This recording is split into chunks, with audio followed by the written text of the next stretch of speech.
Há pouco mais de um mês tive uma situação muito inusitada. Nós fomos convidados para jantar com alguns amigos e a gente comentou que seria interessante, no entanto, que a gente tem algumas restrições e a gente questionou a possibilidade delas serem atendidas. Por exemplo, em relação à carne de porco que a gente não come. E comentamos acerca dos temperos e tal, e as pessoas foram muito solícitas. Acabaram nos atendendo,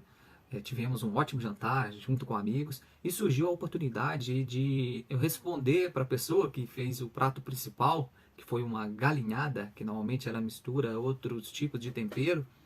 o porquê de não comermos a carne de porco. Foi quando nós respondemos que nós temos um livro, há um contrato no qual nós acreditamos ser válido para a nossa vida, no qual nós seguiremos aquela cláusula, aquela instrução de que a gente não pode comer carne de porco. A pessoa ficou um pouco curiosa diante da minha resposta e perguntou, quis saber um pouco mais, e acabou que o papo se estendeu aí por provavelmente mais de uma hora. Mas ela me perguntou então por que acreditar na Bíblia, o que me fez, o que fez a mim e a minha família atentarmos a esse detalhe que para a maioria das pessoas hoje isso é insignificante e muito pelo contrário, a maioria das pessoas comem a carne de porco. A minha resposta foi praticamente imediata e eu fiz um paralelo com um contrato de aluguel, um contrato de locação. Eu comentei que quando nós alugamos um imóvel, nós passamos uma temporada nele e quando vamos entregar o imóvel, nós precisamos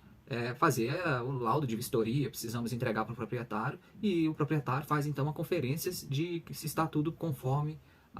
o imóvel foi passado, foi alugado. E se não tiver um contrato, tanto quanto o locatário quanto o locador vão ter problemas para definir quais seriam as punições, o que podia ou não poderia ter sido feito. Então há um grande embaraço aí, a probabilidade de ter algum problema maior ela também é proporcionalmente maior. Então foi nesse quesito que eu trouxe então que quando nós admitimos a Bíblia como um contrato, nós temos a certeza, a confiança de que quando nós formos julgados, quando formos entregar esse imóvel que nós temos temporariamente, nós vamos ter que prestar contas, a própria palavra já nos prevê isso, e se não tivermos um critério, se não tivermos um documento por escrito que nos referencie o que podia ou que não podia ser feito, vai ficar muito complicado. Então, eu vejo hoje muitas pessoas, às vezes, seguirem determinados tipos de doutrinas, mas não há um documento, não há por escrito, muito bem claro, esclarecido, o que pode e o que não pode. Ao contrário da Bíblia Sagrada, da palavra, das instruções, começando lá em Gênesis, Bereshit até Apocalipse, nós temos instruções riquíssimas, muito bem descritas para a gente, e que no dia do nosso julgamento, quando o Messias for avaliar cada uma de nossas faltas, a não ser que nos lancemos de joelhos, já pedimos, peçamos o perdão por cada uma das nossas faltas reconhecidas, e a gente pode sim ser perdoado por elas ainda em vida, o Messias foi o Cordeiro perfeito diante disso, nós vamos ter outros momentos para comentar melhor sobre isso, nós vamos sim ser passíveis do julgamento, das análises daquilo que a gente fez, o que não fez. E a Bíblia, ela nos traz essa certeza, essa segurança de poder ter o direcionamento do que a gente pode e o que não pode, do que pode comer, do que eu não posso comer, da carne de porco que eu não posso comer, e está muito bem descrita. Então, é importante diariamente nós estudarmos a palavra como um todo, buscarmos o máximo de entendimento deste contrato para que entendamos as suas cláusulas, vivemos, alinhemos, utilizemos esse imóvel que nós temos, esse imóvel, esse corpo temporário que nós temos, com base no que está previsto neste contrato, com base naquelas cláusulas. Então, com base nisso, a pessoa foi evidentemente um pouco curiosa para casa. Eu espero que isso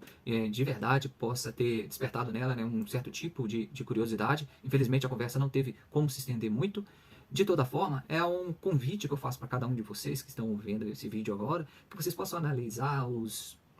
a Bíblia Sagrada como um contrato. No momento em que nós precisarmos justificar as nossas faltas, pedir perdão pelas nossas faltas, que nós tenhamos esse reconhecimento de que estava lá no contrato. Similarmente, de forma semelhante a isso, se eu alugar um imóvel e abrir uma janela onde eu não poderia ter feito, eu sabia que aquilo era errado,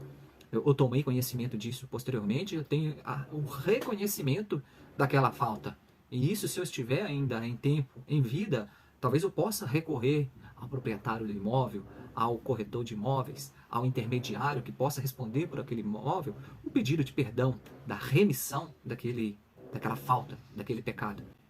Então é isso, eu acredito que se pegarmos a Bíblia como um contrato de extrema importância na nossa vida,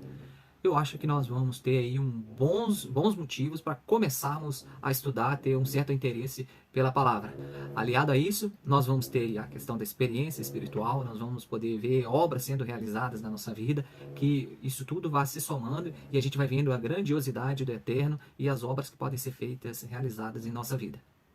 Tchau, tchau.